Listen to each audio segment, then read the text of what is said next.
Good evening. I'm Roger Horton. And I'm Rachel McRachels.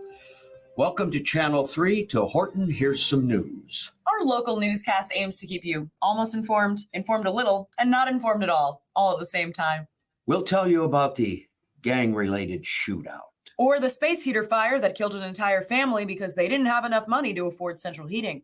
All to instill fear and keep you watching. Speaking of impending doom, this is a story we push on our viewers because we're a bad news biased company. That means about 87% of our stories focus on the negative parts of your life that can really rile you up, even if they are something you literally can't control. Like the series of natural disasters headed your way. Sure, any sane person could categorize this as seasonal rain, but we'll be sure to scare the living shit out of you with reporters standing in raincoats, all of whom will reference potential mudslides that'll never occur. We'll also mix in a puff piece about a local animal shelter. We'll show you emaciated pets who need forever homes, so you feel guilty enough to purchase a bunch of feral cats. Not to mention, all these pets can be adopted from our sponsor, the Society for Old Dogs That No One Wants to Take Home, but will die if you don't adopt one. This next story is going to take a very particular stance on a pseudo-socio-political issue. So I have this empty but very particularly scripted line given to me by corporate. So just trust me when I say the sharing of biased and false news has become all too common on social media. This is extremely dangerous to our democracy. So true. These phrases work to slander any political party or policy. So if you listen the right way, you'll think we're on your side. And if you happen to change the channel at the right time of day, you'll hear some other anchor utter the same exact pre-written lines given to us by HSBS, Horton Syndicated Broadcast Systems, which owns nearly 200 stations in 100 markets. Take that, Murdoch. And if you, God damn it, the prompter, can you bring that back? Jesus, I would have read that right if the prompter.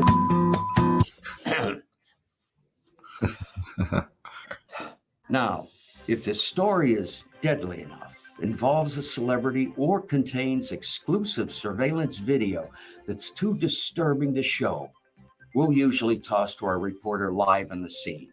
Preferably, we like our reporters to be live at scenes that are at least a day old, so that there's a zero possibility of any action occurring. Oh, in fact, looks like we have one of those stories right now. That's right, Rachel. After a cool wipe of a graphic that says live whooshing across your screen, me and Rachel will appear in what the industry calls a double box. We're in one box while our reporter, Edward Barnes, is in the other. I think our viewers get the concept, Rachel. Roger, our viewers don't understand basic concepts. Why do you think they're watching? I'm not sure anyone's watching. Now, Roger and I will take turns introducing Edward's story, which in theory is only meant to tease it, but our producers would rather us tell the entire thing in the intro, leaving Edward with nothing new to add. 2 days ago, a violent home invasion, murder, homicide, bloodbath, deadly shooting occurred at the corner of Fuckaround Avenue and Findot Boulevard in the city of Crime Town. Oh, lovely area. A total of 4 people were killed in an attempted robbery. We're told 4 of those poor souls were the sons of a single mother who lived at the house. So far, police have made 0 arrests, unsurprisingly, and we have 0 reason to bring this story to you again, other than to rehash those exciting gory details we've already explained to you for the past 2 days. Our underfed, underpaid, useless field reporter, Edward Barnes, has been standing by for the last half hour, patiently waiting for his turn to talk. I'll finish his intro by asking him a pointless question like, "What's new in the investigation tonight, Ed?" While we wait for the toss to make it all the way to Edward's earpiece. It's always a lot longer of a delay than you'd expect or want. Edward. Yeah, this is going to take a while. Yeah, always. Remind me to tell you something racist later. That's right, Roger. Now, I could just stand here and tell you there's nothing new to report tonight, but instead I'll tell you that police are still searching for the suspect, even though I have no clue if that's true or not. Next, I'll take a step back and show you the house where this atrocity occurred. Yep, it's still there. Then I'll toss to some recorded video where I'll go over all of the details you just heard the anchors read. Back to me live, where I will attempt for the 4th time today to knock on the mother's door to see if she's still sure she doesn't want to go on camera to discuss her dead children. Oh darn, guess she's not there. I'll close by saying we'll stay on top of this story for you and bring you more information when we have it on air and online, even though I'm almost done with my shift and won't care about this tomorrow morning. Back to you, Roger. Best in the business, Edward. Oh. Ed, thank you. Well, that just about does it for us tonight. Be sure to tune in tomorrow to our morning show bright and early at 4 a.m. to see 3 female anchors make a wise crack at the male meteorologist, blaming him for not predicting better weather. Men are so dumb. Then the entire set will burst into laughter that'll last far too long. And yeah, that's pretty much what happens on the news. It's so crazy because when you really look at this stuff, like jokingly, it's so true. All they care about is giving us more fear, things that are like they hardly even care about. And they put a whole lot of fluff on it to make us think that something is worse than sometimes what it really is, you know? And so the news, the crazy thing is, it's so true. Like, all these stations, where you live, they're owned by the same people. So that's why, I don't know if you guys have ever seen, I want to say like in regards to, I think it was like 9/11 or something like that, where all the news stations, I'm talking about not just here, you know, or New York, United States, but like all the whole world, they literally said the same script. And I mean, this stuff, it literally can't be more of a play, like, or a facade than anything that we've ever seen. But yet people watch it every day. So appreciate you guys coming through. That was a fun little video. Today is January 15th.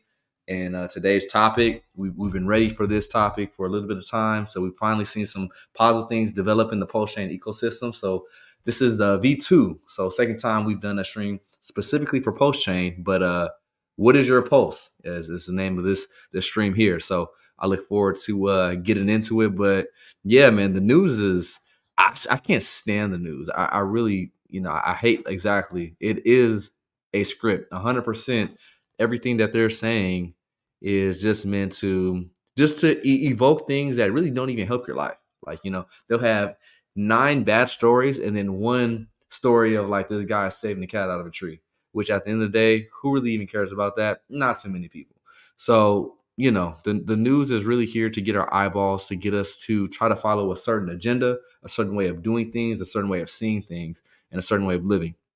And then so I've always been, not always, but in my adulthood, I've definitely been a person that goes against that grain when it comes to paying attention and watching the news for sure. So, you know, they've lied to us too many times. And especially, I think, the name that we were not going to say, the cervasis sickness, right?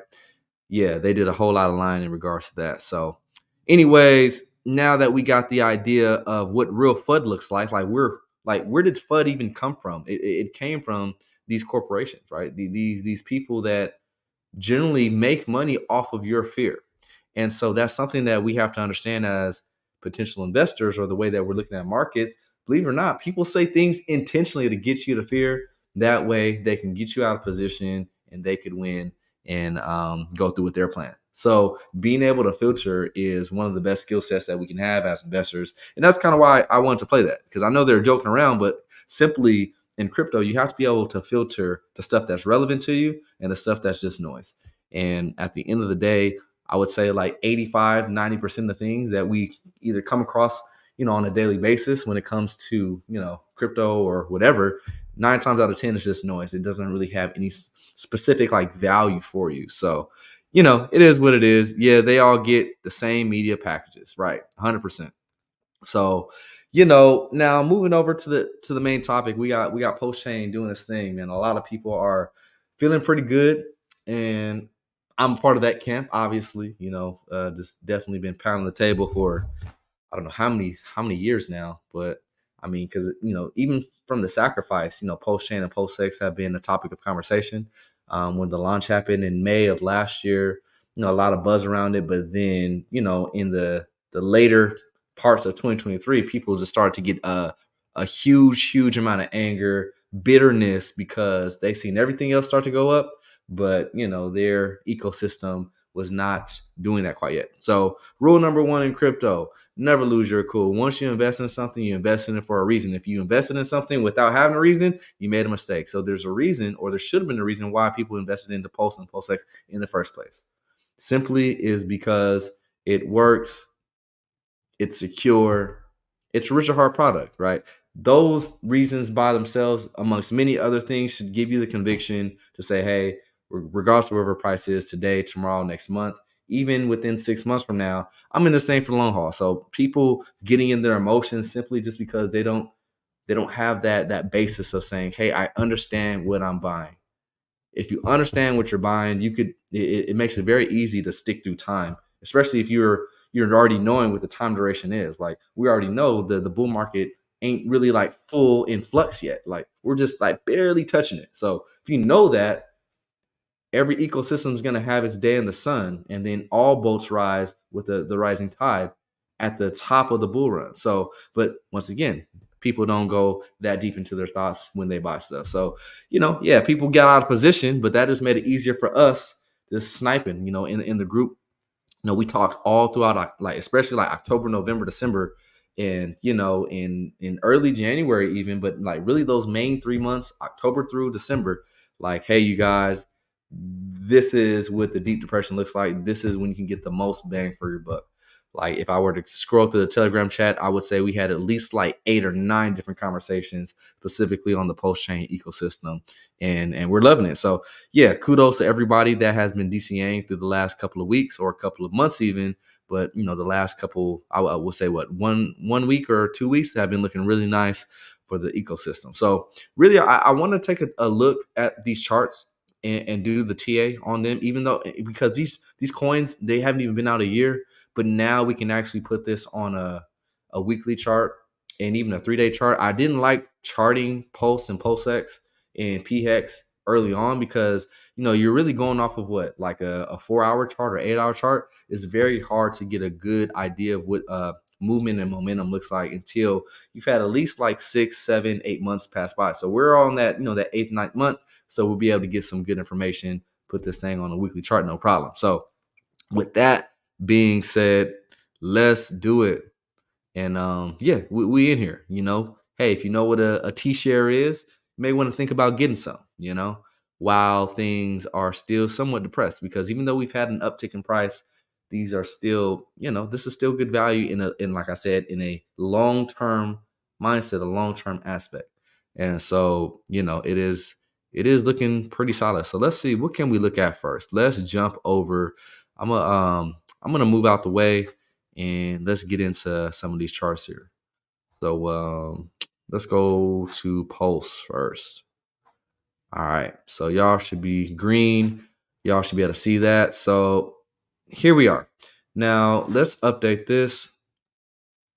And we're on Deck Screener. So Deck Screener, ideally is going to be the place where you guys are going to want to go in regards to getting price action data for the Pulse ecosystem.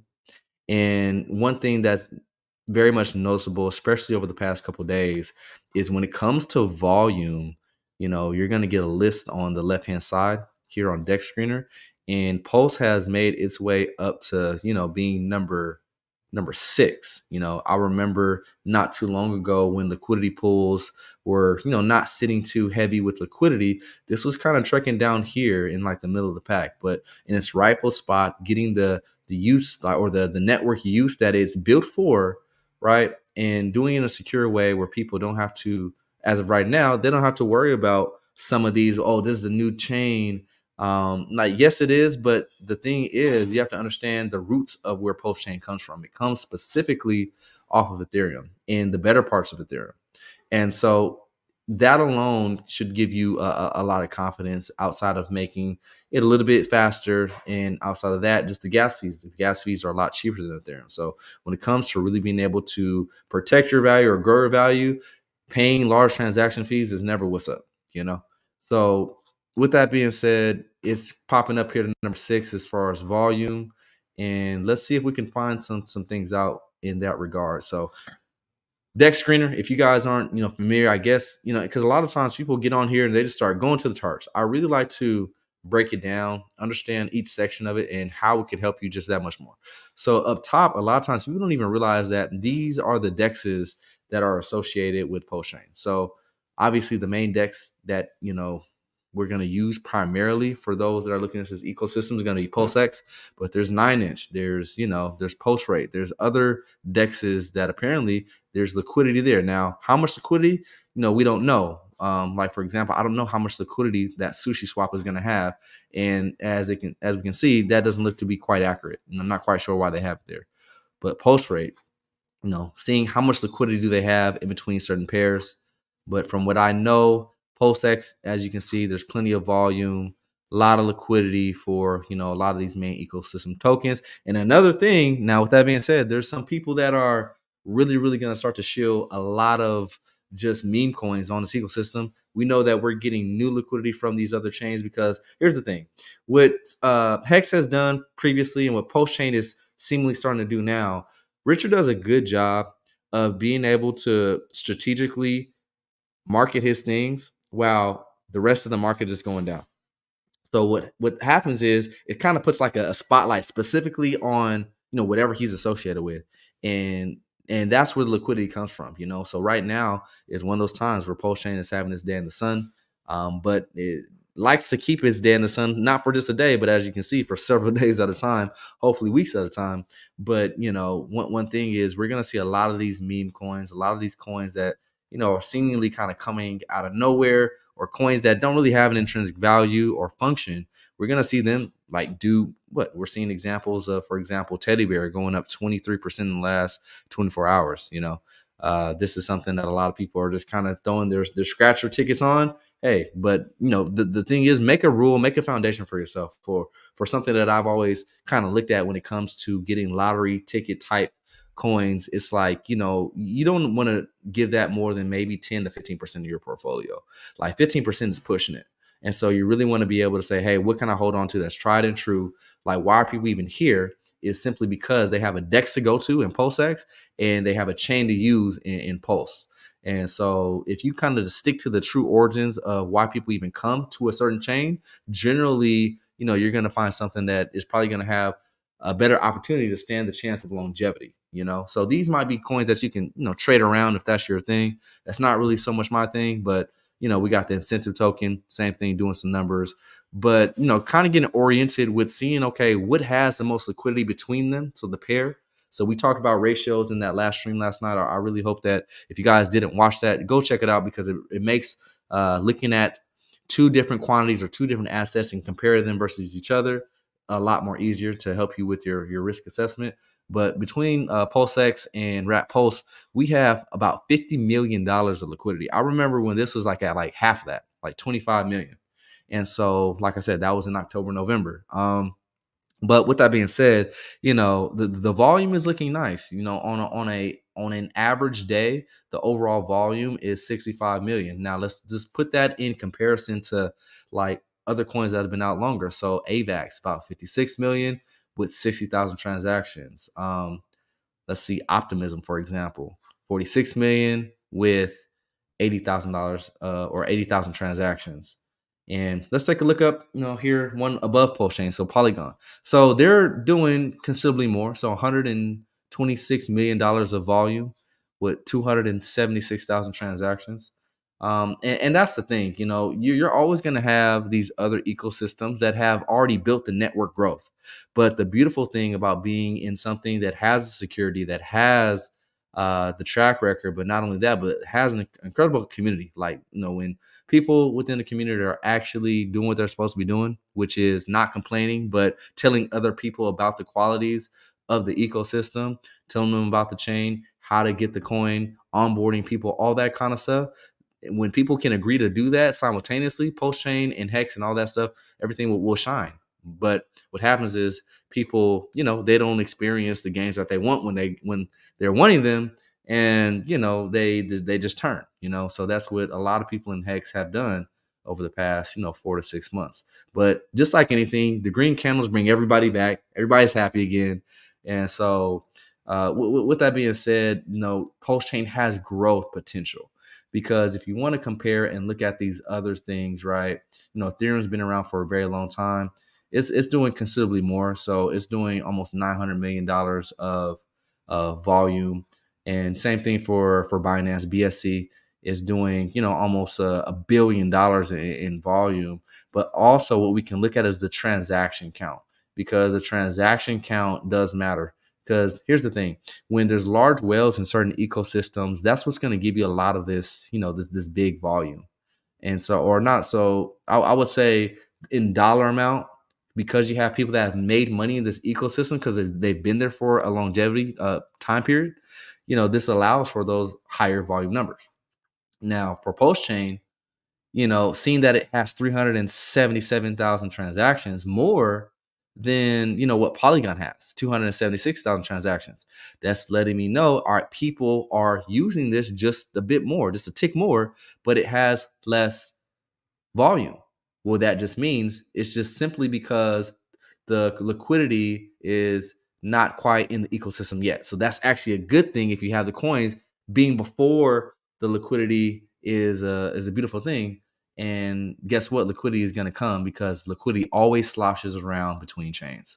And so that's why understanding, looking at this stuff as far as volume, looking at transaction counts, super important, but then looking at the liquidity between the pairs. So the Hex and Pulse pair, there's $25 million of liquidity. Next, you'll see the Ink token with the Pulse token. You're going to see $17 million of liquidity. And when it comes to stable coins, this is another conversation. So when it comes to stable coins and doing things on PulseX, you want to see, okay, what stable coin has the most liquidity? Because you're going to get the least amount of slippage between whatever you're trying to sell and the stable coin that you're trying to go into. So as of right now, DAI has the most liquidity. So you're going to want to typically use DAI as the premier stablecoin that you're going into. Pro tip, if you didn't know that. So let's jump into it. So let's jump into, first of all, Pulse. So sacrifice price was just at 3 zeros and a penny, and we have now finally eclipsed that again. So for the first time since July of 2023. So this is over half a year where we're below sacrifice price, and now we're peeking our head out. Now the key interesting fundamental that we may want to consider and look at, and it's a term that I always use, is like, hey, where are you at in the queue? So the queue of people that will at some point come to this ecosystem.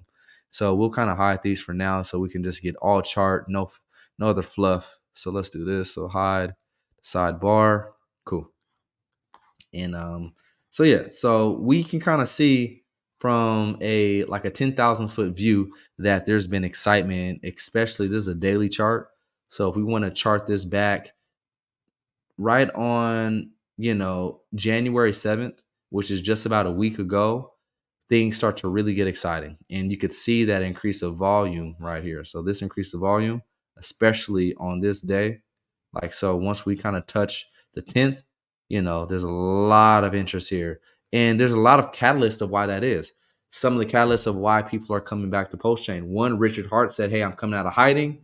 You know what? Let's do this. I'm going on the offensive side. He's got 11 lawyers, So that's a vote of confidence. Now, outside of that, what else has happened? So people that have made money in Ethereum, okay, people like the Godwell, they've now started to bridge some of those profits over to Pulse Chain to play around the ecosystem. So that's another positive. And then lastly, it's just for the simple fact that a lot of the sacrifice wallets of the origin address, they're starting to buy things up. And so it's a concentrated effort from many different reasons. And yeah, there's influencers like Rand from what's called Crypto Banter. Like he's putting the bubbles up for PulseX and Pulse Chain, where most YouTube channels, they just straight out ban it. They don't want to talk about the Pulse Chain ecosystem for whatever reason, because there's hate for Richard Hart, is what it is.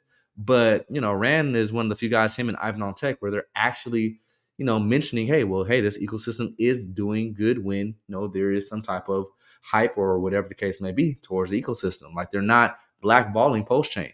And so that does have an effect on people coming to take a look and people deciding to buy and come into the ecosystem. So many things that are going on all at the same time. And that's the beautiful part of crypto. But so, for example, let's say and us in the vaults of crypto, I put out like a red alert. I got a little word from a little birdie that I know that let me know, about a week ahead of time that Richard was going to be kind of doing some more stuff here. So going on stream, doing more on Twitter, letting them know that, hey, letting people know that he's going to go on the offense. So, that time period where we were talking about that was like or let me see if I can go ahead and so we were talking that talk as far as like, hey, what's down the pike, right here in late December and going into, January. That's when we had those conversations in the Vault of Crypto. But even before that, we had a lot of conversations, especially in October. Like, so, not even talking about, hey, we got the low, but simply in October and November, we're talking about, hey, we're starting to see this lower, or I would say higher lows starting to form. And as things start to get kicked up with the whole market, so times like here and all through up here, like October and November and December, like these were the times where the vaults of crypto, we're like full-fledged, like chucking it. Hey, let's really get into this ecosystem, because here's the thing about a layer one coin in its first cycle. When you have these bottom basins and if Bitcoin continues to keep a certain level as it's going up its, I guess you can say, wall of worry through this year of the halving and the following year, there's going to have these drawbacks, but you're going to have a basing price that just doesn't get touched. And then so, you can kind of look at the cohorts of people like this, where, and I'm going to make this simple and plain. You have the people that were all for it, that were like, hey, we love pulsechain right here. So we have this batch liquidity. And then you have the real true believers, the real true DCAers all up in here. So there's three cohorts of people. And then you have the new people that are just now either trying to like now finally come back to the ecosystem because they left it. So like they caused all of this sell side pressure and they're now trying to come back at a higher price. Shame on you. Why? Because you're only hurting yourself, right? Just sit down, don't do anything, just let it ride. 9 out of 10, that's going to do better than any trade or any type of emotional thing that you're going through because you don't like what's going on. Sitting, doing nothing, and just accumulating. I still haven't found anyone that could disprove that being one of the best things that you can do when it comes to investing. If you know somebody that says anything different, I'd love to stream with them and we can hash it out. But so, these people right here, these are the people that are going to really get the butter from the duck. Now, I'm not saying that in terms of saying, hey, now these people that have just kind of joined on the rocket ship, they can't do well through time. Of course they can. Why? Is because this is going to be an exponential move through the years. And why is that? Because we can follow a rule called Metcalfe's law.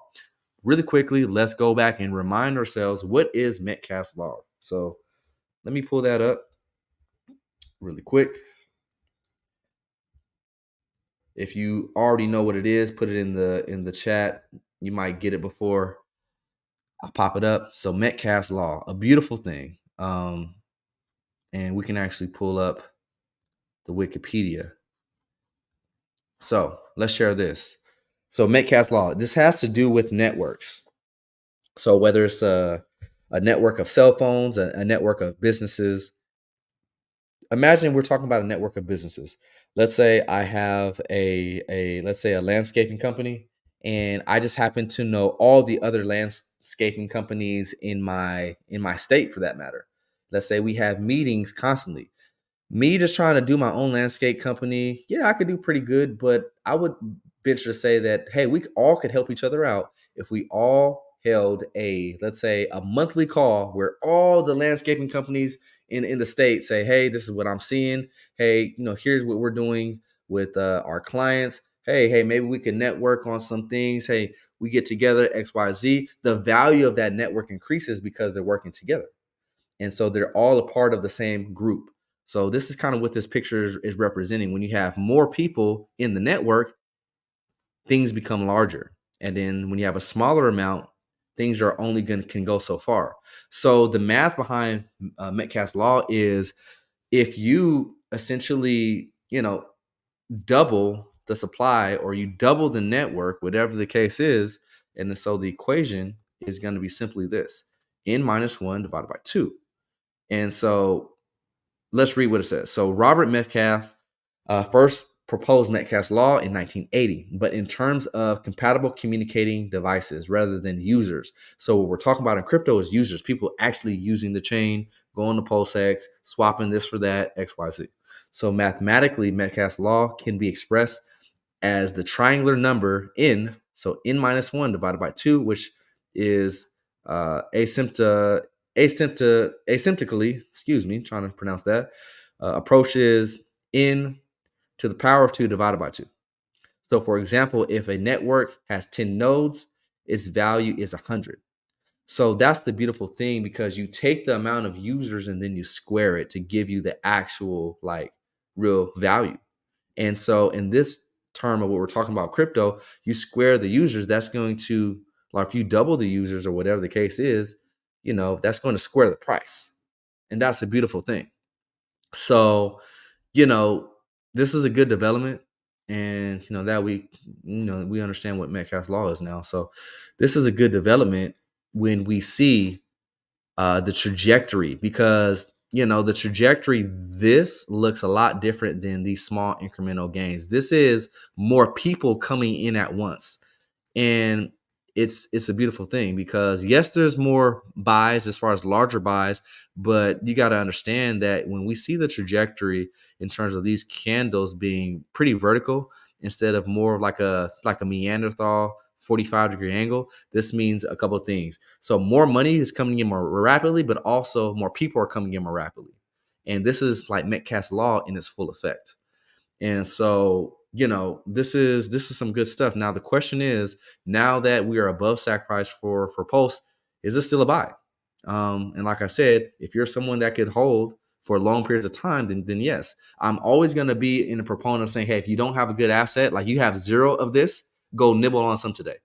Now, if we have some dip, okay, cool, you can nibble some more. But here's the thing about crypto. It tends to just keep going up longer than what you expect. So for example, let's say I'm the person. So let's say, going back to my example of Jim. So let's say I'm Jim. I have no pulse chain, no PulseX, no nothing. I'm just hearing about it. I heard it's great.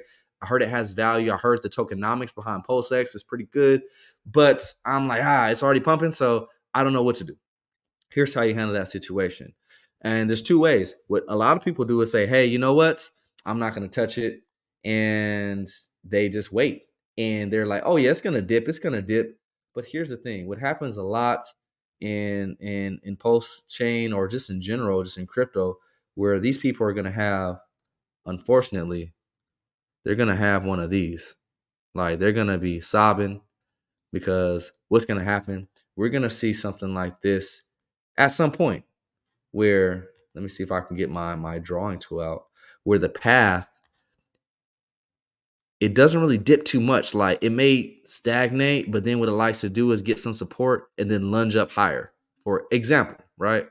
And then so now they find price way up here, and they're just like, man, I just missed out on another 150% gain. It's going to dip from here. And then so, because they're like, hey, I'm waiting for the 50% dip. I'm waiting for let's say the 30% dip. And so for this example, 30% dip doesn't really happen. Really, it's just like, okay, 15%, and they didn't take it. But it happens later, for example. So let's say 30% dip from here is right there. So that would be 3 zeros with a 1 and a 7. So what they would find out is they got their 30% dip, but it was at a much higher price versus if they just did a little something today. So waiting for a dip sometimes is not always, when something is that pivotal and vital to say, hey, let me just at least start my allocation. That's a strategy to think about. Hey, let me nibble a little bit some here.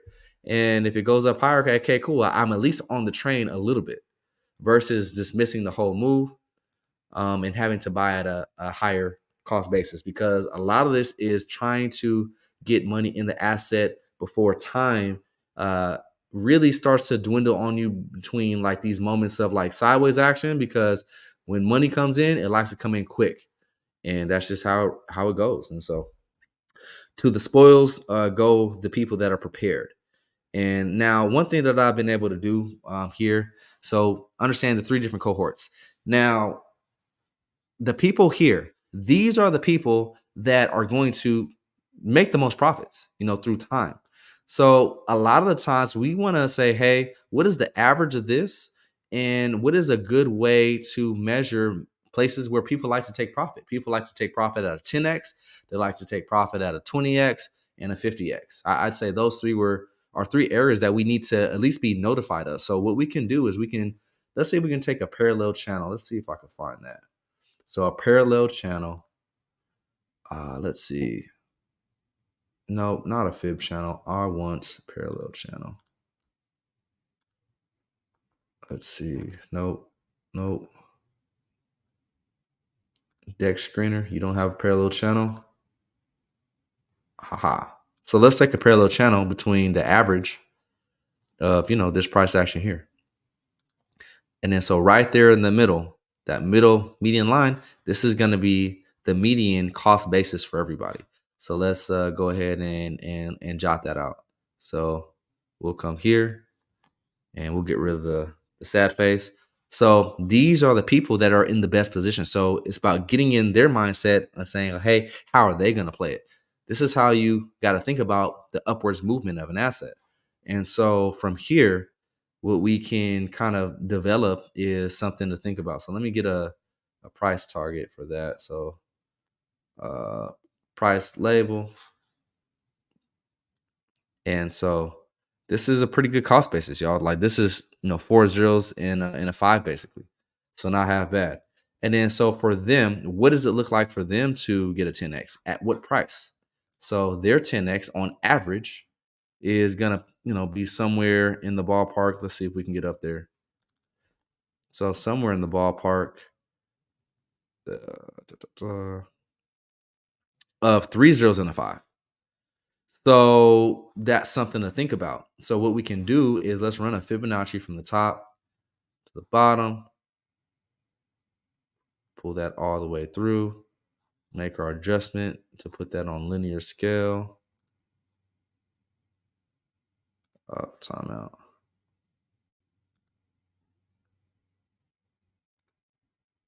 All right, cool. So linear scale. And so you see like that first fib level, like that first 10x for the average of these folks down here, that's going to come just a little bit after that first fib level at 1.6. So the area to say, hey, because we got to see how much liquidity is really sitting up here. Like when Bitcoin actually wants to ascend and start hitting 50K, 60K, all that kind of stuff, you got to understand that these alts are going to trek up as well. And then you got to say, okay, what type of liquidity is in the way? Now, Bitcoin has some liquidity in the way through like that 55 and 60K range. But stuff like pulsechain is not going to have that much liquidity in the way. And so this is, like I said, an incredible opportunity. First of all, if you are doing a couple things, if you are buying below the golden ratio, then you generally are going to be on side. So let's see where that is. So as of right now, we are just touching the golden ratio. So, and let me make that adjustment because that should be gold instead of green. Let's make that gold so it's easy to see. So we are just coming up on the golden ratio for a pulse. Now, this is decision time at this current price right here. Are we going to be able to break through it and sustain it? Or are we going to come back down and play around with these other portions of the fib levels? And no one can tell you that. We just have to see how that plays out. But if we do pop down with the retracement down to like the 0.5 or 382, right, we would want to look to try to get some type of support from this batch of liquidity from these tried and true investors. And we want to see them protect their cost basis on the high end. And then so what does that look like? Them protecting their cost basis is basically, having this area of support right here. So we have the cost basis of the smart investors. We have the support that they would want to go ahead and protect. So let's go ahead and jot that out. And then we also have, just like an idea of where that 10x would be, which would be 3 zeros and a 5. So these are things that, just kind of keeping in mind. So 3 zeros and a 5. All right. And so let's kind of go back with the idea of saying on the conservative estimates on just this next move up. We're not even talking about the top of the bull run, but just on the next move up, like when Bitcoin decides to want to push to 50K, maybe go to 55, this is going to allow Pulsechain to start to probably break through these highs. And price discovery is going to be a beautiful thing for something that's in this first cycle.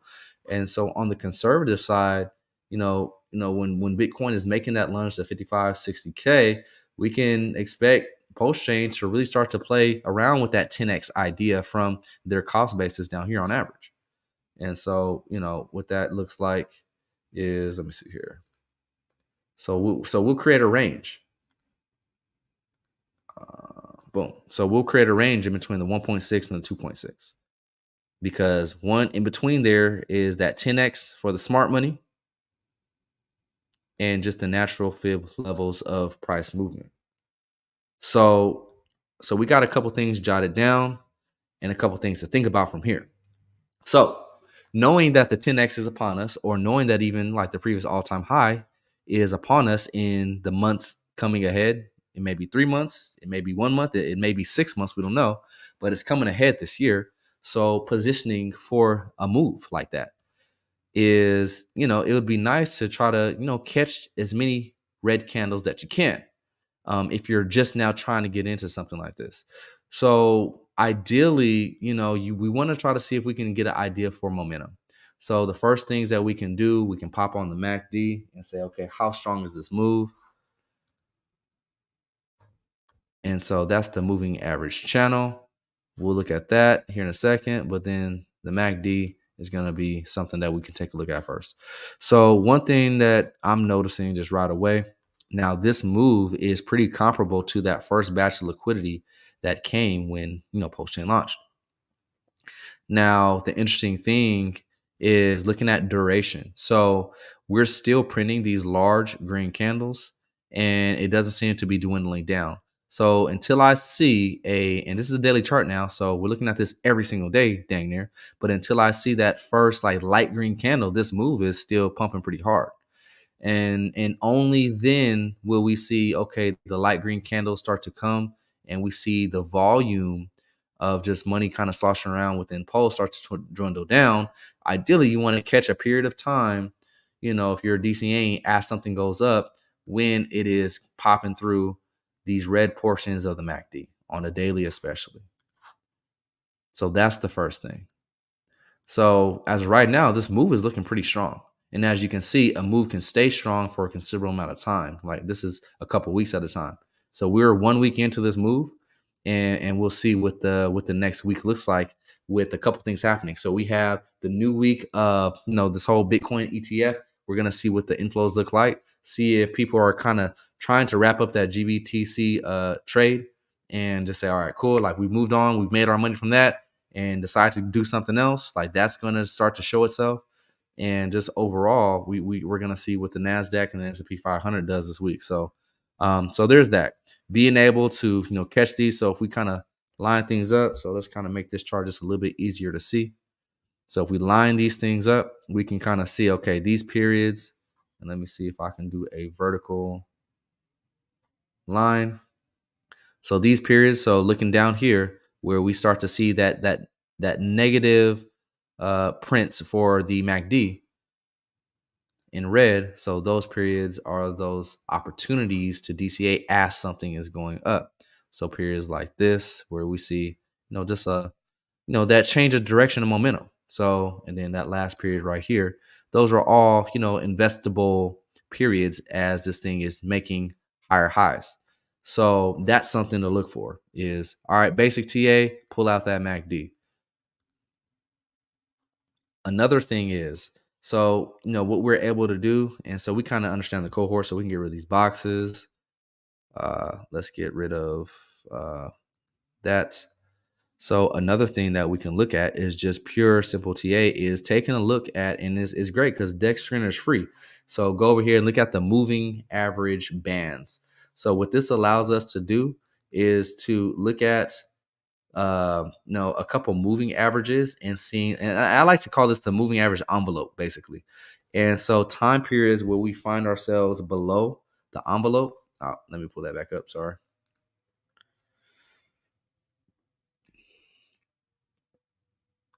Okay. All right, let's do that.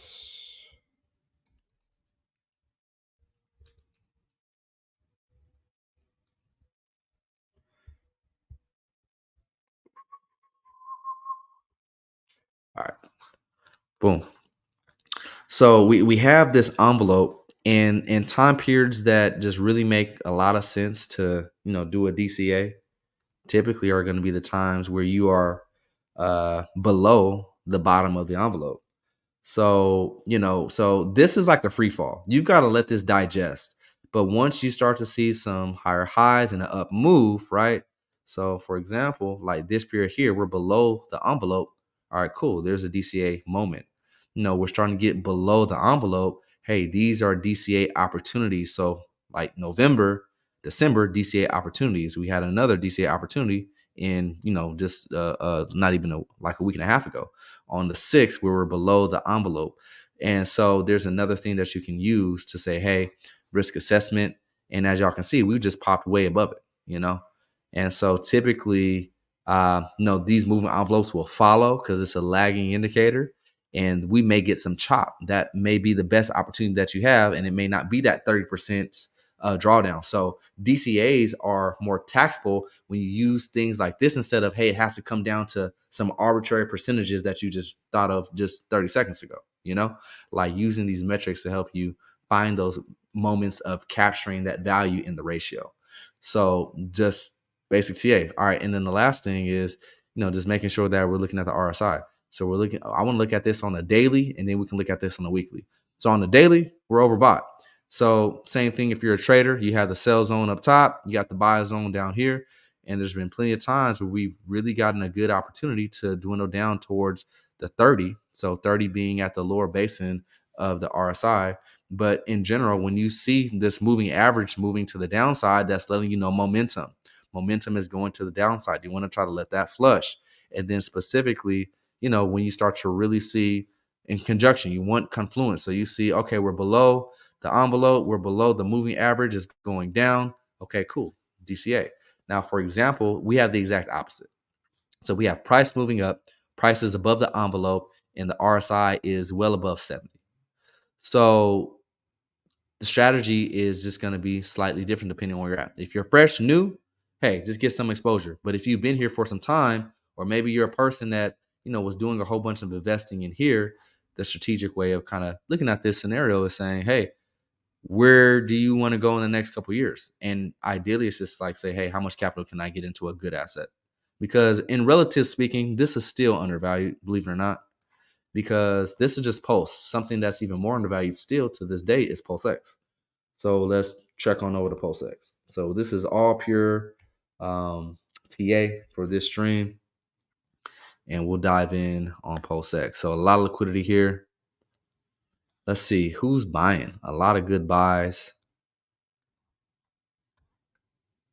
How many buys do we have? And so, we could filter this. How many buys do we have greater than 10,000?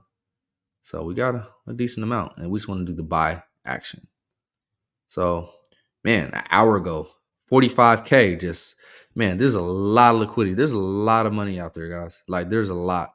Like, for somebody in one clip, 45K basically almost gets a billion Pulse X. I mean, hey, that's what we want. We want the people who have large liquidity coming from other ecosystems to give us a try.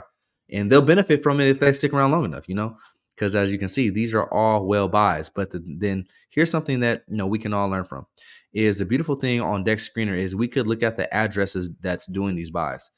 And so, for example, I see several buys from this address ending in FEE, like back to back to back. So $26,000 clip, $30,000 clip, $78,000 clip. Like this is somebody that's, trying to get exposure. So click on that wallet, and then therefore do a little bit of research. What are their habits? XYZ. Like people literally do this for a living day there. Like they're peeping the wallet, seeing their moves. It depends on how intricate that you want to get, but hey, where are they going to? Like what kind of coins are they trying to collect? Like they've got a whole bunch of PulseX.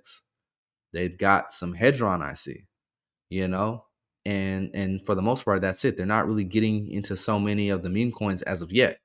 So this is something, just doing that research can help you understand just the flow. So just kind of looking at this wallet, see right here, they've got a nice amount of pulse.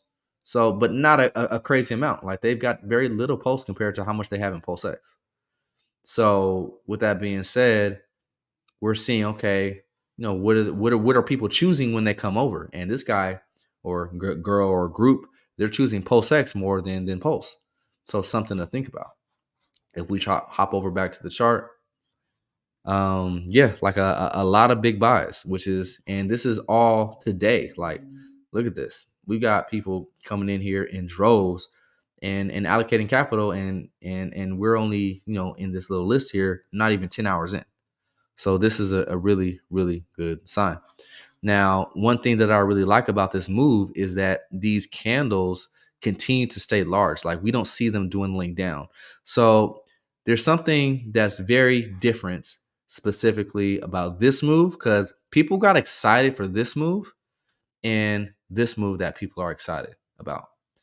Huge difference. There was a slow, gradual ramp up. There was some, I'm not quite sure. I haven't seen Richard say anything. And this got sold off, pretty easily. This move is 100% different because we have all these other catalysts happening at the same exact time. And so I'm liking the health that I'm seeing from even more like, so this volume bar right here from the 14 or today, even this volume bar is very, very nice, letting me know that this is not dwindling down, and all of the other signals is confirming that as well. So like that, so taking this analysis can let you know, hey, if you're fresh, hey, maybe I take a nibble. So let's say you're a person that's like, hey, maybe I have, I don't know, $1,000, but I want to get that 30% dip, so I'm gonna wait. Do you really want to wait for that? Because you don't know if that's going to happen this week. It may be a month before that even happens. Like even look at Bitcoin. Bitcoin has been going up for like 100 and like something days, almost 120 days, and haven't even had like a 20% dip. That's extremely rare. So stuff like that can happen. So, you may be thinking, oh, well, I'm chasing. But this thing is only just a week into a move. Like it'd be chasing if you're 3 months after the fact. Or, for example, like Bonk has already done like a 60x. Like, we're just freshly, I'm talking about from the low, what, maybe 4x, if that. So, and we can get the exact low. So yeah, 400% gain. So, compared to where this is going to go, ask yourself this question: where am I at in the queue? And so I'd say you're probably, if you're buying at this price, you're still, you may not be the top 1%, but you'll be the top 5% buying this coin. That is something that can easily be seen. So this move is looking pretty healthy. Let's see where PulseX is on its fib level. How is it faring? And let's make the adjustment that we need. Put that on log base. And so same thing, we're coming up to that golden ratio, but with this candle really being so bullish, there's no wick on top of it. So that's another thing within TA is if you're seeing it close at the top of the candle with no wick, that means the following day is pretty likely to, be pretty decent, And so, that's like, this is a completely different look. It's like, for example, this wick here. So you have a nice strong candle. The next day you see this spinning top. So wicks going both ways. There's that indecision and then it curls over. As of right now, we've just had really strong candles the last couple of days and with increasing volume, especially as of yesterday. So those are all good signs. Approaching the golden ratio. Let's see if we can put this on, a weekly chart now, because we really want to start to look at things on a longer term time scale, big picture. And this is looking incredibly bullish for a weekly, or even like the last 2 weeks for that matter. These are the two large, like this is outside of like that first week of just the launch of the ecosystem. This is the best week that we had, that first week of January. So after the long flush, because you got to understand the story behind this, right? Like this is basically all those people that sacrificed for Pulse. Like the reason why PulseX is much further away from its sacrifice price, which is 3 zeros and a 1 as well.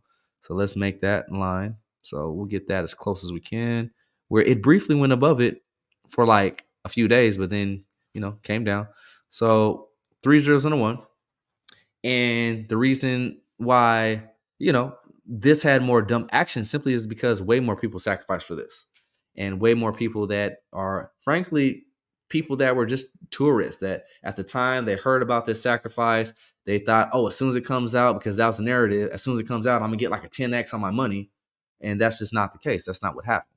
And then so they burnt off, they sold out. And so thank you. Thank you very much, because now we can ascend in a much cleaner way. And so this is all good development here. Let's go forward with the Bollinger Band real quick.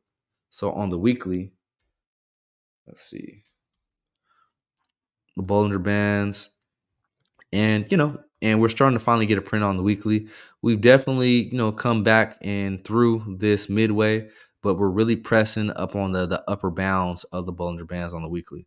So once again, that's a very, that's a pretty blazing indication to let you know this is actually a strong move, like a really strong move. We want to put up the MACD for Pulse X. So MACD, pretty strong move as well for the weekly. The daily, same thing. We're continuing to receive these larger green candles and no light green candles in sight as of yet. And we'll see tomorrow. And so, that's a nice vote of confidence. And a lot of this is really going to depend on how Bitcoin is going to go ahead and perform as of tomorrow. The reason why this has had an opportunity to really push through, because think about it, we had a weekend and a holiday today. So traditional markets aren't open. Bitcoin ain't going to move as much because traditional markets aren't open, now that all these ETFs are out. And then so it's going to give like a span of like a weekend or a long weekend post chain an opportunity to shine. So like legitimately, I had a conversation with a young buddy of mine. I was like, hey, like he's been asking me about post chain forever. I was like, hey, like you got your MetaMask, you know how it works? All right, let's do it. Like this needs to happen, And so we had that conversation. I want to say on the 8th. So we had that conversation on the 8th, and he's like calling and texting me, because this is like his first, like really, like outside of that, I want to say he has some Ethereum. I'm not going to dox his bag, but he's just getting started. But this is something that he added to his portfolio, and he's just like flabbergasted that under a span between like the 8th and today. So he's up over like 180%. And so I was like, yeah, now, like I've been trying to talk to him about this stuff for months and months and months. And I'm glad now he's a part of this journey. It's going to be something that's beneficial for him long term. But as you can see, time is of the essence sometimes, right? So, this is a beautiful move.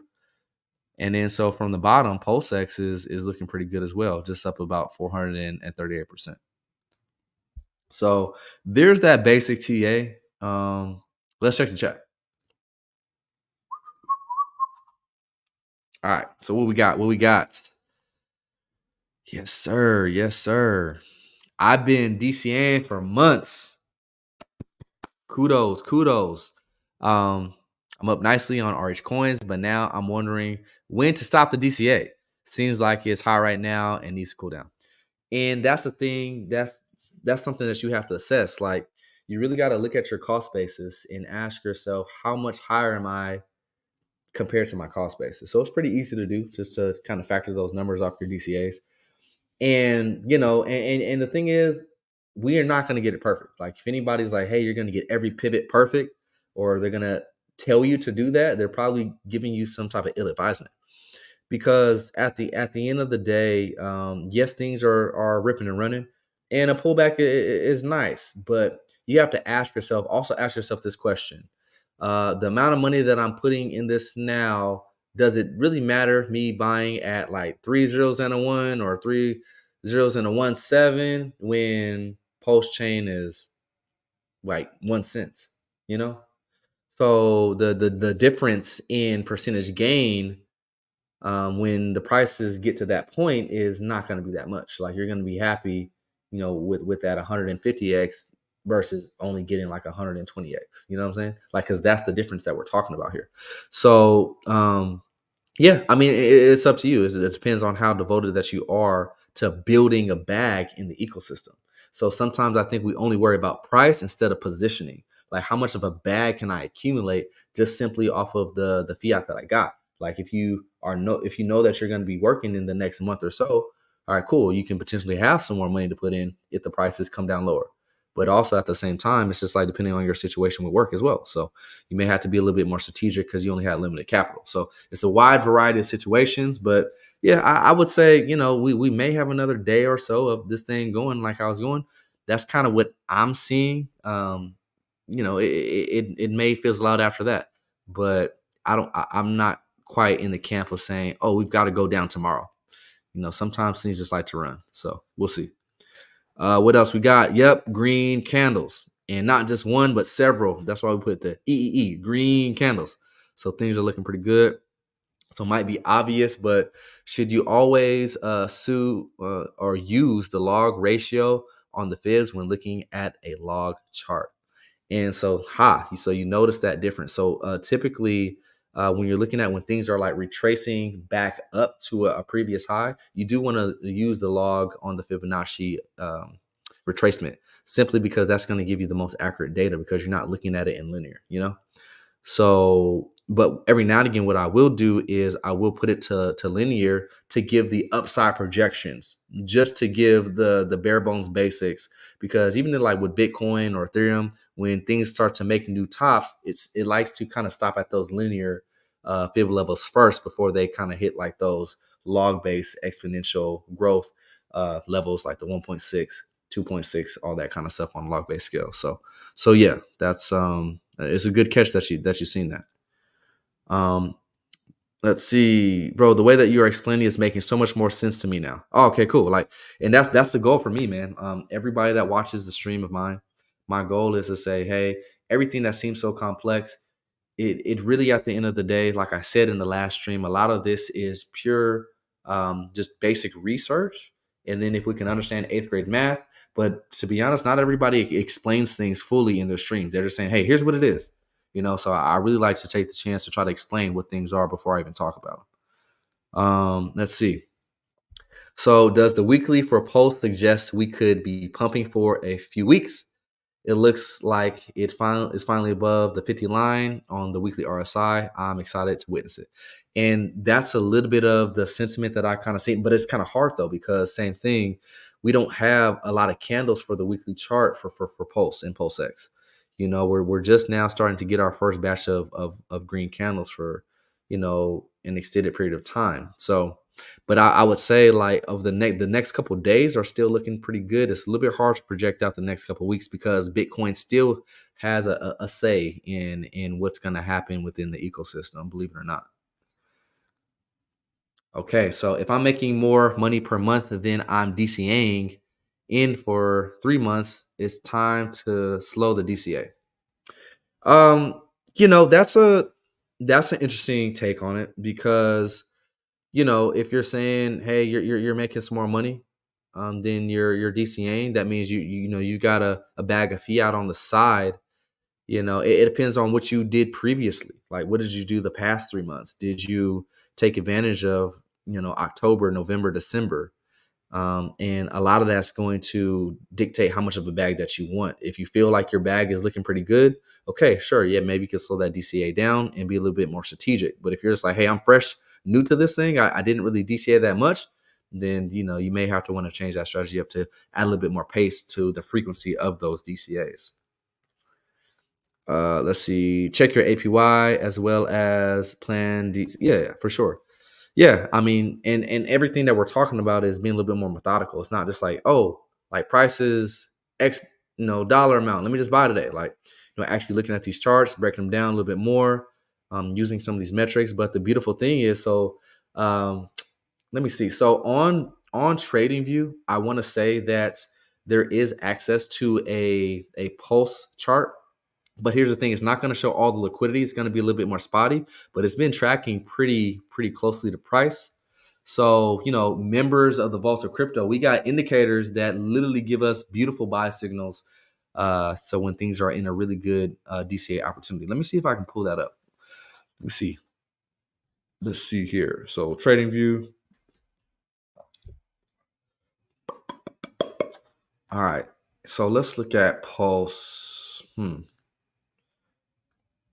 And because I think what they're doing is they're taking Uniswap V3, because you can bridge your pulse back over to the Ethereum side of things. So they're using that as far as being able to track the price data. Let's look at PulseX as well. All right, so let me see if I can share the screen. Yeah, I think we got some action. Let's read this really quick. What do you think about the other Pulse ecosystem coins like Watt, Icosa, and Hedron? So yeah, like when it comes to talking about the derivatives of, well, first of all, Hedron is a derivative of Hex. And so it started originally on that on the Hex side, basically saying, hey, if you want to not have to sell your T shares, you have a way of minting your Hedron, and you can stake that Hedron in that inflation that's being paid out in Icosa. You can just sell that. I know a lot of people doing that strategy. I did that for quite some time myself. Now here we can do the same thing over on the Pulse side, but same thing. One thing that you got to kind of look at is saying, hey, like, how content are you with your main ecosystem bags? Because I think that the same thing is going to be true. Just like how Hedron was tracking Hex pretty closely on the Ethereum side, is doing the same thing over here on Pulse. And then so if you find that many people haven't really put that together on the Pulse side, and you want to become a larger bag specifically in the Hedron ecosystem, and kind of run that play of being able to just extract with that Icosa, it's really on your choice. But yeah, no, because I have a bag of Hedron and Icosa. I'm not too familiar with what Watt is. So yeah, you may have to leave a little bit more information in the chat, and I will have to look that up. But let's see if we could jump over here to TradingView and look at PulseX on TradingView instead of Dex Screener. So like I was saying, it's gonna show a little bit more spotty. And we've only really been able to capture this through this time period. But one thing that can actually make this a little bit easier is kind of looking at a line chart. So this is the exact routes that PulseX has taken. So same thing here. The vaults of crypto, we have beautiful indicators in our invite only scripts. So things that we can look at, the 52-week high and low, the alt season indicator pro, which is beautiful, the fear and greed index, right? We can look at the global liquidity. We can look at, and this is the one that we're looking at currently, the Heikin-Ashi trend reversal. So let's see. Yeah, we want to look at a couple of these, and then can we get? No, that one's not. It's too young to look at the risk as of right now. So a couple things, and we've gone over RSI a gazillion times. So okay, using two things in conjunction. What we have here, scripts that I've created to kind of help just be able to pinpoint specific time periods that may be advantageous to you on the buy side or the sell side, is we had these buy signals quite often. So we had 4 buy signals. Now this is an 8-hour chart now. So simply because we haven't had a lot of price data, like this is not something that's been out for 3 or 4 years already, you're gonna have to use like the 8-hour or the 12-hour to kind of see a lot of these signals. But even like on the 12-hour or even like the daily chart, and we've got our algo, we've got it popping up 2 really good DCAs here at these lower price points before things just really pop, and this is getting above the 100-day moving average. So like yeah, the market is pretty greedy for PulseX, and just kind of looking at it back on that 12-hour, and it's kind of just like standing up here for some time. Ideally, sometimes we're able to see the greed kind of dwindle down tremendously, but price only dips down a little bit. So one thing that for a nice DCA ideally is, one, getting a nice buy signal with the indicator. 2 is also seeing that we're coming below the mid level of 50 on the fear and greed reading for this particular asset. So, but that's ideal. That's perfect conditions.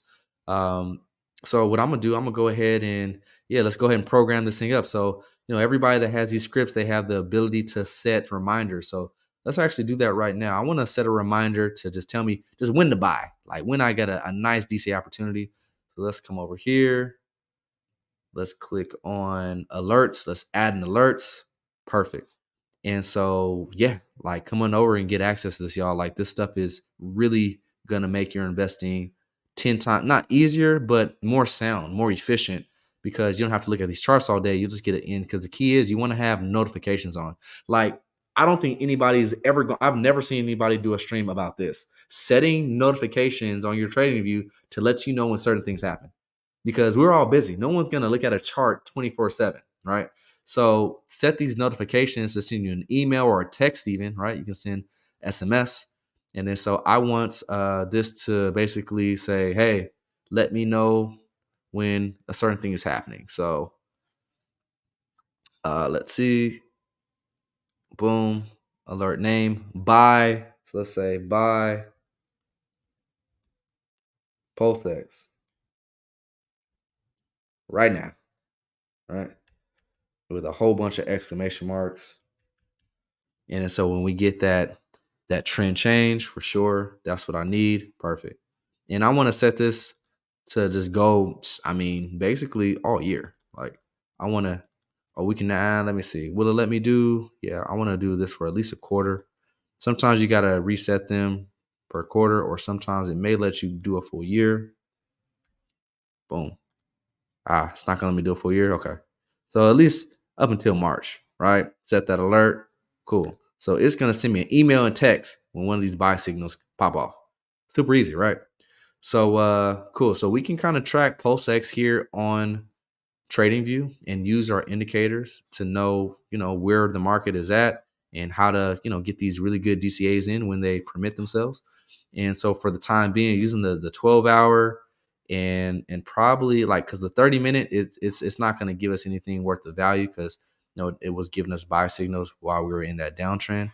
But really taking advantage, I'd say, of like that 4-hour through the 12-hour, since we have such a a young asset, will be able to help us on those DCAs when we do get these little pullbacks. So that's looking pretty good. As far as global net liquidity, so we have a tracker on that.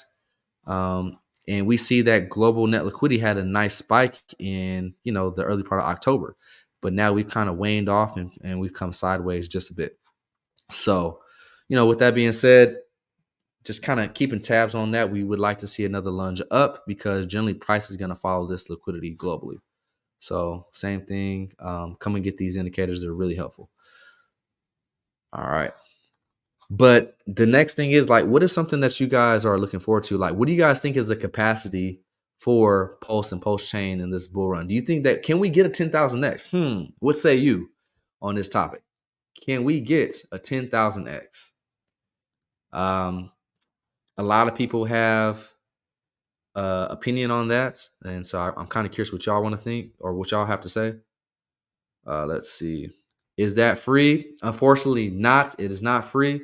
But if you join the Votes of Crypto group and the learning platform, so essentially we have a link here that I'll go ahead and throw into this chat. You guys can sign up. It's a monthly deal, but it's in the pudding, right?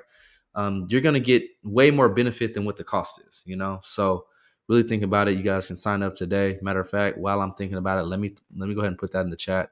Super easy to sign up with your best email information, and yeah, pretty straightforward. And give it about within 24 hours, you get an email, kind of giving you the information that you need to be able to get access to everything, the Telegram, the indicators, all that good stuff. So there's the link for all of those that want to get on the right side of this thing, want to be a savvy investor. 3 times for you. There's a link. So now moving on, a lot of people in general got into Pulse and PulseX for the reason of thinking that they can get a 10,000x. So the topic is, how probable is that? And I'm a little bit more on the camp of saying that it's not as probable, simply just because it's already too heavy.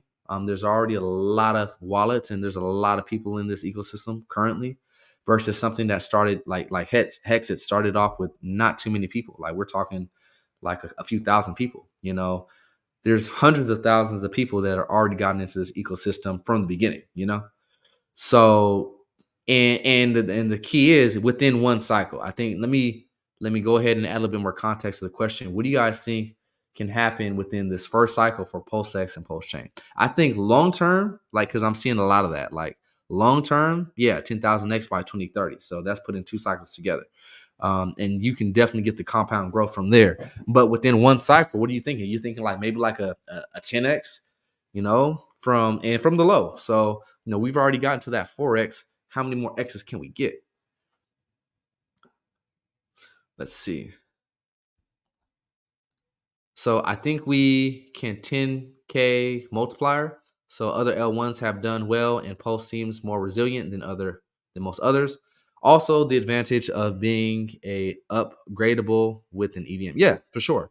So being upgradable is huge because as Ethereum is potentially getting sharding and some of these other great things that Pulse Chain is going to be a beneficiary of that because simply we've done a system state copy of the consensus mechanism of Ethereum. So, 10x or 10K multiplier.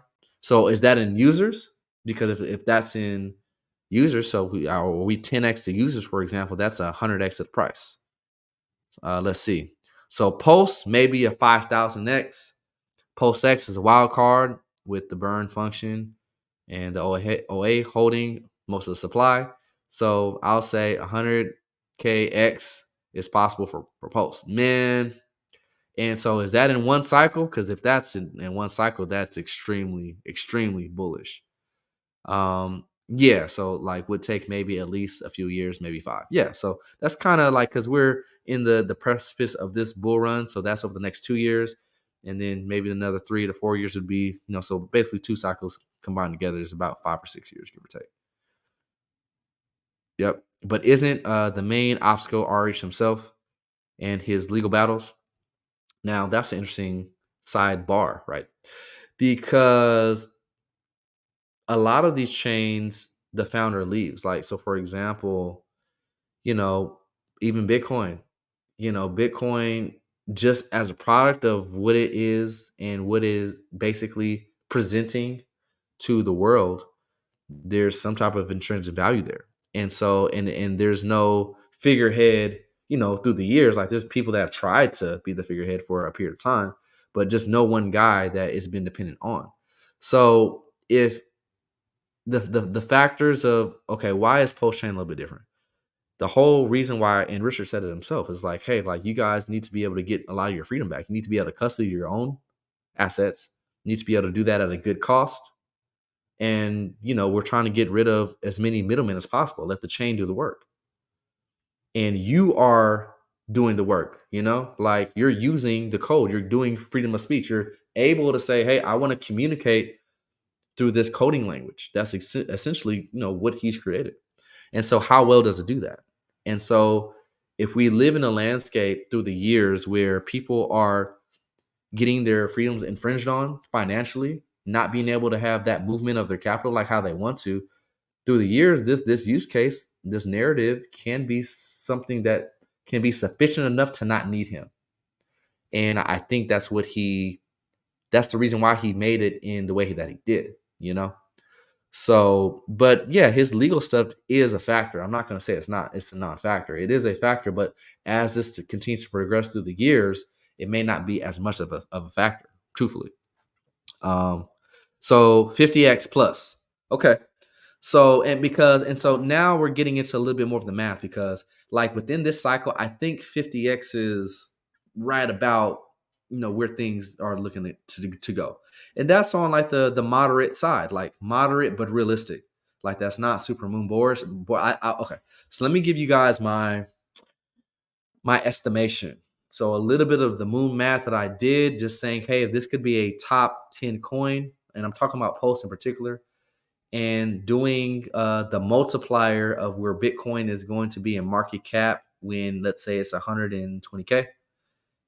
Something that could be in the top 10 coins would be maybe a fraction of what Bitcoin's market cap is. And then so just based upon those fractions, like, and where that low is, it kind of puts the numbers to where it could get anywhere in between like on the low end, like a 40x to like that really pushing it high end about like 120x, And so, but then again, for a cycle one coin that has such a large market cap, that is incredibly good. Like anything above like a 20x is amazing, you know? And so I think through the cycles, yeah, if you hold for multiple cycles, you can definitely touch that thousands of X, but only then. Like you've got to be in it for 6, 7, 8 years. Like that's but from these lower price basins, like people that are buying a year from now don't have that opportunity, you know? So yeah, it is what it is. Let's see what we got. Uh let's see here. I think it can. Let's see. So I think it can sow a couple hundred X's in this cycle. I'm along with the ride. Even a 30x would be amazing for me. Yeah, and because it's just like thinking about like what mark. Because if it does the 1000x, that would basically be putting it larger market cap than Bitcoin. Like so, like doing the math can tell you that. So that's the question that you got to ask yourself. Within one cycle, can this coin become larger than Bitcoin? Like, that's just what it is. And so that's something that we all have to contend with and think about and say, hey, is that really likely? I, per se, would say maybe not getting above Bitcoin, but I think top 10 is in the cards for pulsechain, without a doubt. Let's see. So, hey, Swerve, good to see you. Do you think we are about to see a Bitcoin correction over the next 3 months, or will we go up one more time? Could ETH make up for the lost time to hit 3,300? Nice to see you as well, my friend. So in terms of Bitcoin with the correction, I think that there is a time period that it needs to breathe. Just looking at a lot of the metrics that we're looking at, because like liquidity is going to find a home.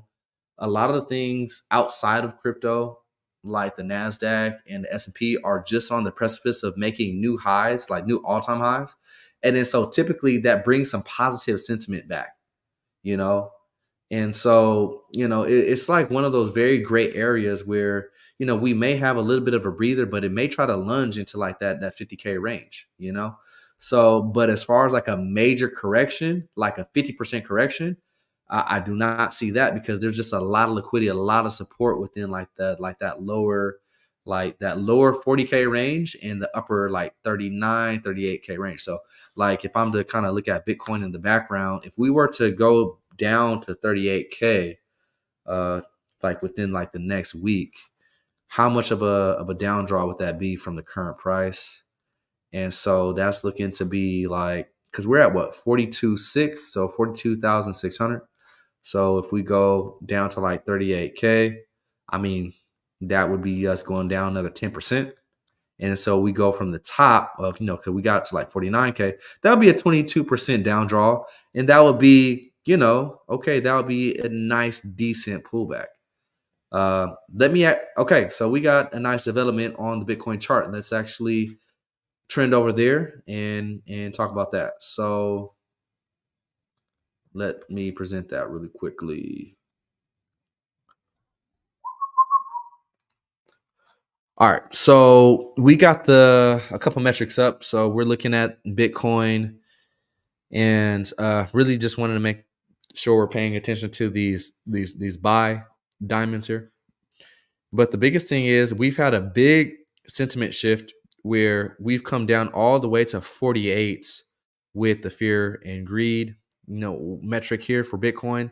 So that's a really good positive development, saying that, hey, people are not so happy with Bitcoin, especially after all that stuff with the ETF. Now, the batch of liquidity I'm talking about that we just have a lot of support is this area here. So like there's a lot of support here. Now and the thing is, we've been protecting it for a good amount of time. Like we've been protecting this support. Or let's actually just do a little trend line here. So we've been protecting this support pretty decently, Now, yeah, there's going to be a potential opportunity for us to go ahead and break through that. But as you can see, liquidity, there's a batch of liquidity here. And I mean, and it would be a gift. Like it would be a huge gift if we were able to come back down and kind of test, because we have many times where we're trying to defend this level, or get past it on the upside. So try to get past it here, tap it again, but on the third time we pass through. So if we go back down to 30K, legitimately that would be a gift from God. That would be a down draw from like that top of about 36%, which very much so can happen. But with that being said, it's not a guarantee. So let's look at we're a little bit more detail. We're specifically on this up move between like 30K and that move there. So let's try to get all this price data and say, hey, where is the batch of that liquidity sitting? So as y'all can see, severe support here at 31K. And we've got a couple blips of support here between, like that 38K to 33K. So with that being said, we did get a first little, buy signal. Now this is the 12-hour chart. Let's see if we can look at the daily. So no buy signal on the daily quite yet. That's going to be a little bit more accurate for like that DCA in an uptrend, looking at the daily, the 3-day. So, but nonetheless, we're maintaining structure. The moment that we break structure, and then so what that looks like is us going, like we were saying before, us going below these levels here, which is kind of like right there, like that 41K and some change. We see a nice big red candle through it.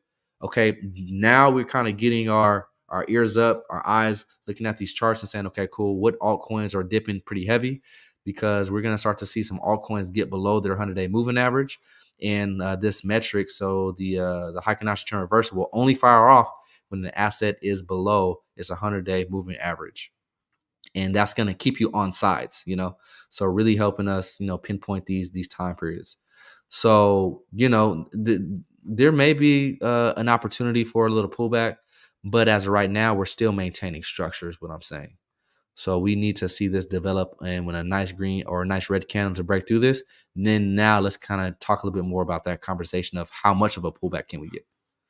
So like off of this move, so this big expansive move here, like a nice sizable pullback, we've already started to see it, dip below the 236 and kind of holding here at 382. But if we can start to trend down to like that golden ratio for a pullback, or in between that 0.5, that's in between like that 38K and 35K, I would venture to say like a lot of people would, be chomping at the bit to buy like 35K Bitcoin. And I'm talking about the institutions, especially those people that are trying to rotate capital for the first time getting into Bitcoin through the ETF essentially. So, but even on the upside for Ethereum, can Ethereum go up while Bitcoin is going down? It's not likely. It may hold a little bit better. Let me get the chart. It may hold a little bit better in terms of like maybe staying a little bit more bullish for like an extra day, but Bitcoin will drag Ethereum down as well if it's like nosediving, So the likelihood of Bitcoin going down is to be determined. But let's take a look at Ethereum. Like, where is Ethereum heading in? Or what kind of a structure are we seeing Ethereum make? So we've got lower high, so a nice gradual increase, which is beautiful. And this is what the pulsechain chart looked like, and it just blasted off, right? And so kind of seeing how Ethereum is just really doing a good job of maintaining a really good structure. Like even now, this area here, it defended very well at $2,100. And then so we want to see, if we can maintain this here. So between this area here. So in between about like 24K and $2,100. And so if we don't be surprised if we come in and retest this level here at 24K, because we kind of just broke through it just with one really large candle and we haven't tested yet. So don't be surprised to see $2,400 Ethereum. And let's look at the MACD to look at momentum and see how strong this move has been. And the reason why I say it seems to be dwindling out a little bit for Ethereum simply because we're already getting red candles, right? We're already seeing those on the Heikin-Ashi candles. And if we look at the MACD, it's probably gonna, and because even with the fear and greed as well, you're seeing like this distribution through time, how the greed is staying extremely high as prices going up. Like that's like that distribution type top. Same thing here where we had that fear, or I'm sorry, that greed stay pretty high for a long duration of time, and then it starts to trickle down, and then that's when you're seeing price go ahead and correspond to that. So, you know, the MACD may show us something different. Let's find out. The MACD. So same thing, showing like a little bit of a distributive topping nature as far as, hey, it's been more bullish than bearish because the moving averages are above the median line. And we kind of see this move in particular. Like, we want to look at this move, we're already starting to see these green candles kind of form. So, you know, it's not looking like it's going to lunge up to $3,300 like this week or tomorrow even. You know, we're starting to see this thing relax a little bit. So, you know, from just kind of looking at a lot of this information, we may see a little bit more distribution before this decides to make a move. Yep. Same thing for the MACD for Bitcoin. We're already seeing these moving averages trekking down towards the midline, and we're seeing the red candles on the daily. Let's look at the weekly. Now, the weekly, same thing. It's bullish, but we're already seeing these green candles start to go from dark green to light green, letting us know the strength of the move is dwindling down. So I you know, what it's kind of showing us is a little bit more sentiment of this kind of staying a little bit more still to the downside versus us going up in the weeks coming.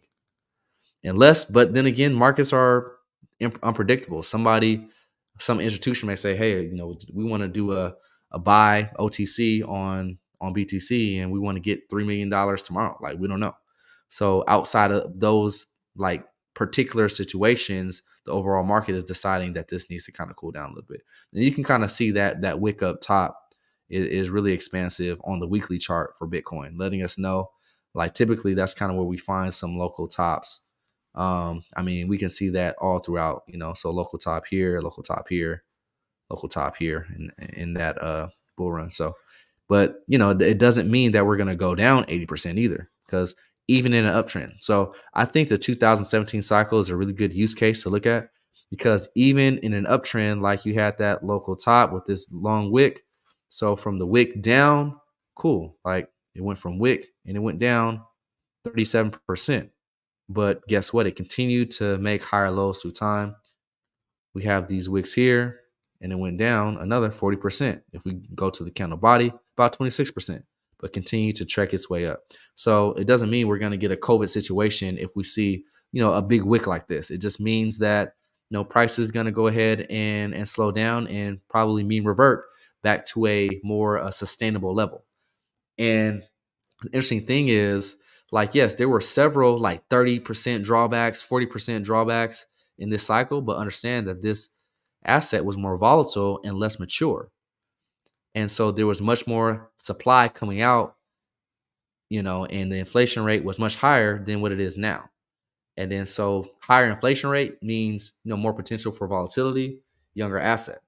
And so that's why, you know, I think if we do have these down draws, they're going to be in like that 12% range, the 15% range, the 20% range. We may get one, you know, 30% plus, but it's not looking to be the scenario where we're going to have a whole bunch of 30% drawbacks. Like, you know, we had a drawback from here to here. That was 20%. We had a drawback from this peak of like 31K down to about 25K, another 20%. And then so use, you know, what we're experiencing to kind of create your base case. We've had a whole bunch of 20% drawbacks, like literally to the T almost. So, you know, not saying this is going to happen exact, but this may be something similar where we may see this high about like 49K. Let's do a 20% drawback, give or take. And that'll leave us right, like I was saying, about like 38K and some change. So, you know, that's kind of what we're dealing with within this rotation of capital within this cycle.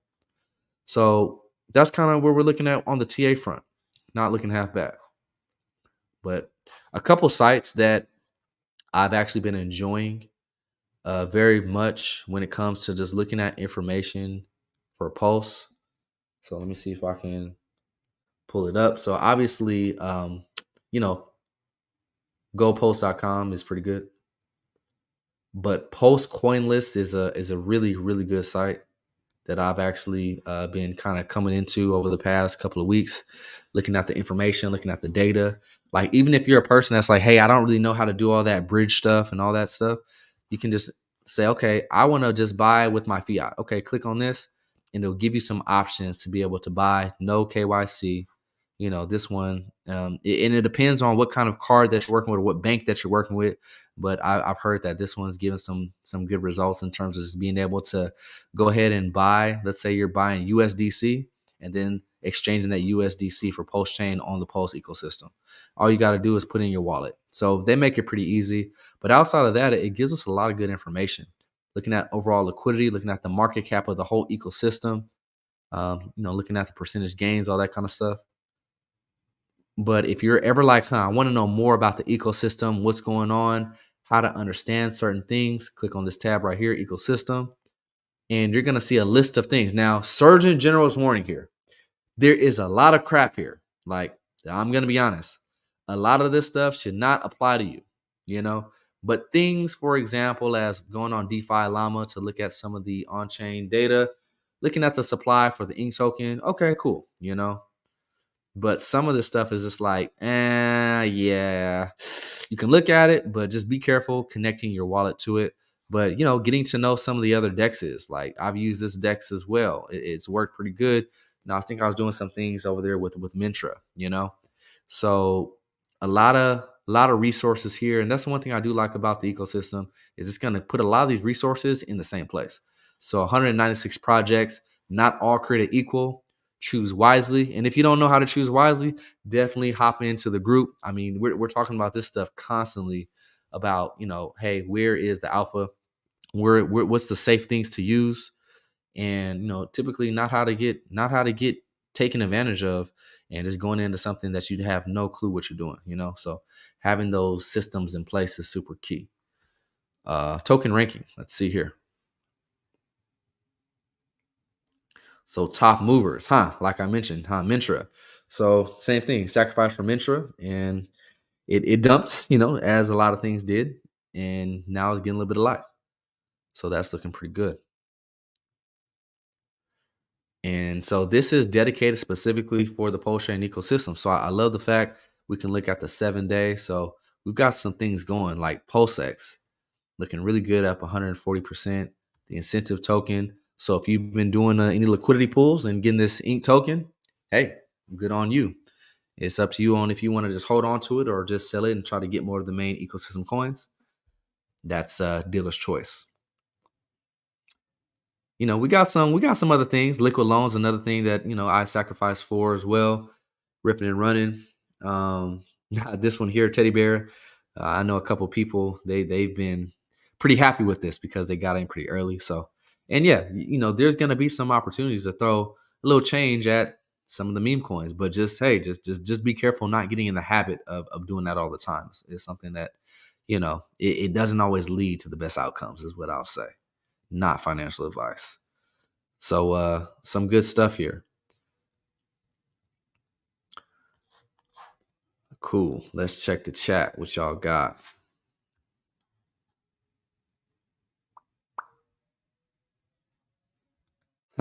Bro, I took some profits off BTC on the approval hype. I learned the hard lesson with Hex at the snapshot. Hex tanked because smart guys took profits as soon as they realized copy was made.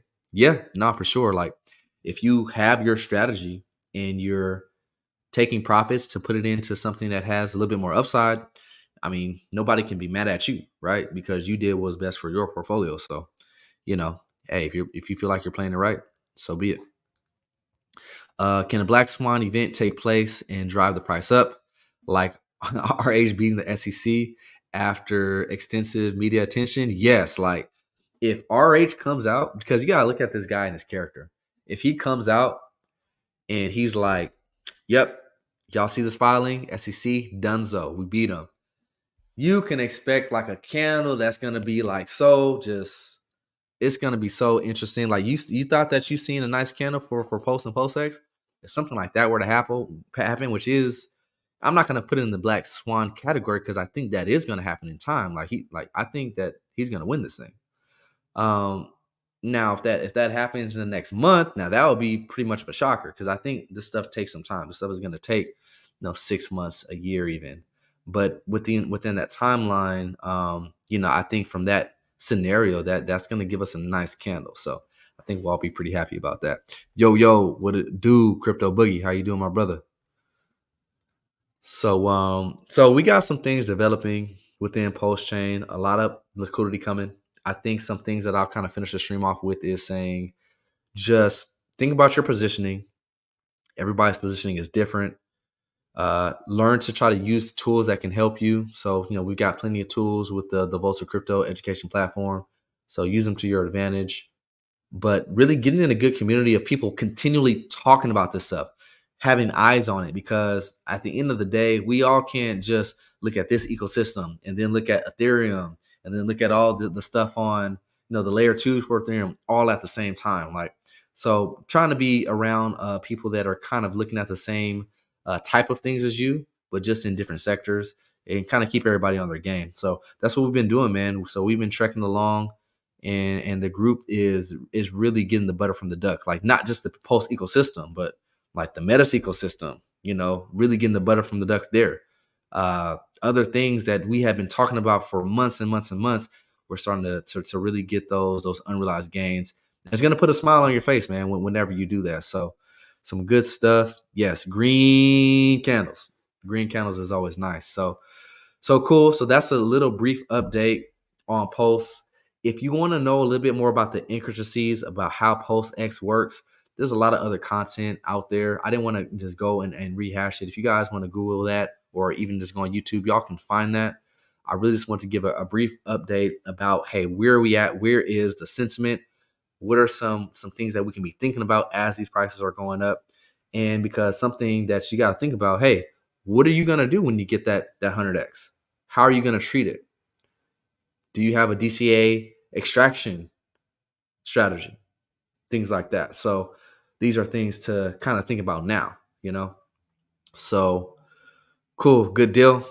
I think that's going to sum it up for today. This is a nice, quick, brisk stream. Went pretty fast, but definitely you guys would love to see you guys in the group.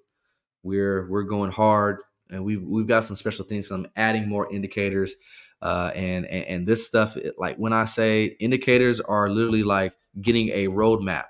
Because without a roadmap, if you're just trekking, if you're just moving along, if you don't have a group of people to talk to on the journey, like, these are things that are gonna really shore up your success. So getting your tools, man. So that's all the things that we're doing, that I've tried to do, not only with the channel, but with the Volta Crypto education platform and the group, Telegram group, is give you the things that can give you a higher probability of success. Not going to expect perfection, not going to promise anything, but at the end of the day, we're flexing those muscles of research, we're flexing those muscles of action, we're flexing those muscles of really getting it done. And at the end of the day, that's all that matters, right? So yeah, definitely let me put that in the chat one more again. Would love to see you guys. And if not, if you're like, hey, I'm still not convinced, keep watching the free content. And through time, what you'll find is that you wasted time by not getting in a group. So, it is what it is. Yeah, I think that's it for today.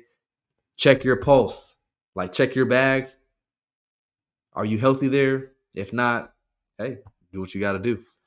So appreciate y'all for coming through. That being said, I'll catch you guys on the next stream. Peace.